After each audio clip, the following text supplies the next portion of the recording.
যাদের নামাজ পড়ার সময় দুনিয়াবি চিন্তা মনে আসে বা নামাজে অমনোযোগী তৈরি হয়, তারা ভিডিওটি শেষ পর্যন্ত দেখার অনুরোধ রইল।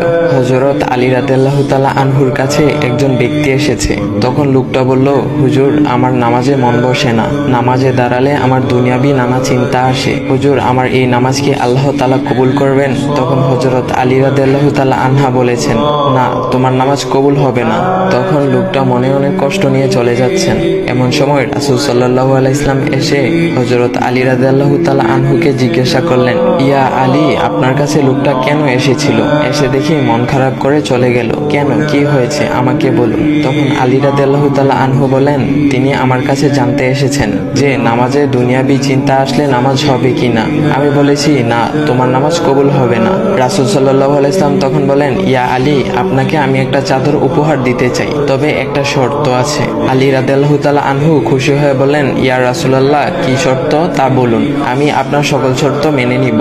বুঝতেই তো পারছেন রাসূল সাল্লাল্লাহু আলাইহি ওয়াসাল্লামের চাদর বলে কথা। তখন রাসূল সাল্লাল্লাহু আলাইহি ওয়াসাল্লাম বললেন, ইয়া আলী, আপনি যদি এই মুহূর্তে 2 রাকাত নামাজ একনিষ্ঠভাবে পড়তে পারেন দুনিয়াবি সকল চিন্তা দূর করে, তাহলে আমি আপনাকে সেই চাদরটি উপহার দেব। আলী রাদিয়াল্লাহু তাআলা আনহু বলেন, এটা তো সাধারণ ব্যাপার।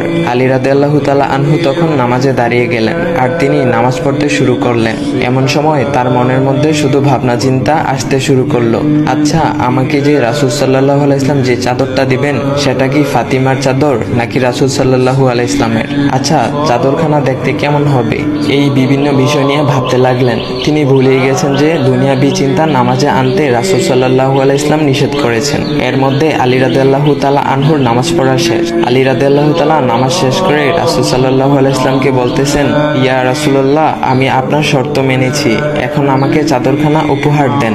রাসূল সাল্লাল্লাহু আলাইহি ওয়াসাল্লাম বলেন, ইয়া আলী, আপনি কি একনিষ্ঠভাবে দুনিয়াবি চিন্তামুক্ত ছাড়া 2 রাকাত নামাজ পড়েছেন? তখন আলী রাদিয়াল্লাহু তাআলা আনহা মুচকি হেসে বললেন, না ইয়া রাসূলুল্লাহ, আমি আপনার চাদর নিয়ে অনেক কিছুই ভেবেছি।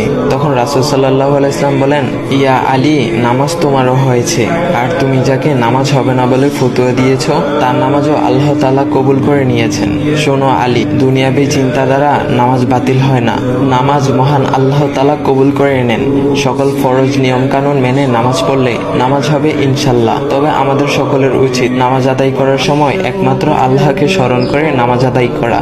নামাজে দাঁড়ালে দুনিয়াবি চিন্তা মাথায় আসে, এটা শয়তানের একটা ফাঁদ।